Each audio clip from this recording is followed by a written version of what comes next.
at sa Quezella Foods House of Thai sa Manila Bay. Matitikman mo ang iba't ibang karanasan pagdating sa pagkain. Kahit House of Thai ang pangalan nila, specialty nila ang Thai, Arabic at Filipino food upang may pagpipilian ang kanilang mga customer.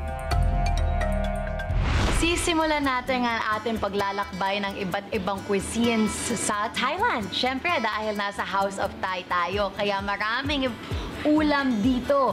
May Somtam Thai salad na papaya salad, may Thai butter curry, at syempre may pad thai din. Dito may iba't iba't silang uri ng pad thai at ang maganda ay lahat ng sauces nila ay homemade. Kaya sisimulan ko na sa pagpiga ng lemon. Diba?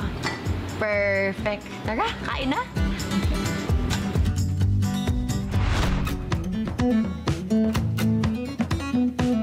Sa katotohanan, ang Thai food ay maraming pagkakatulad sa pagkaing Pilipino, gaya nitong Thai butter curry with a Filipino twist. Sinubukan ko rin ang isa sa mga specialty ng chef, isang ulam kung saan ginagamit ang Thai curry butter sa seafood, karne at gulay.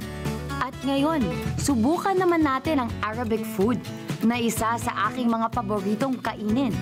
Dito, mayroon silang mga kebab, shawarma at biryani rice. At ang mga recipe ay galing pang Lebanon, kaya lasang authentic talaga. At syempre, hindi tayo magsasawa sa sarili nating pagkain ang Filipino food. Dito, may mga Filipino favorites sila gaya ng laing. Pero may separate menu rin sila para sa mga ulam na kilala sa Bicol.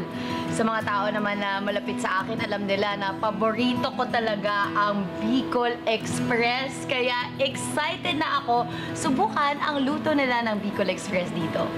Let's G!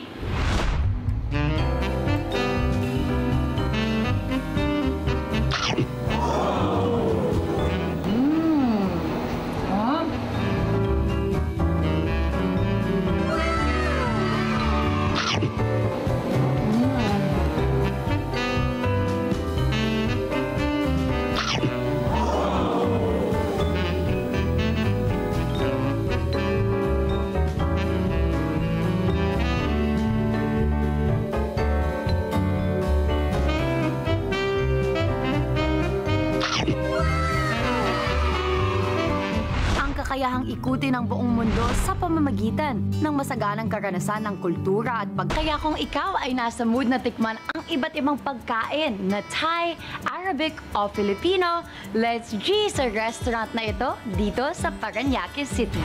Gianna Llanes para sa Mata ng Agila.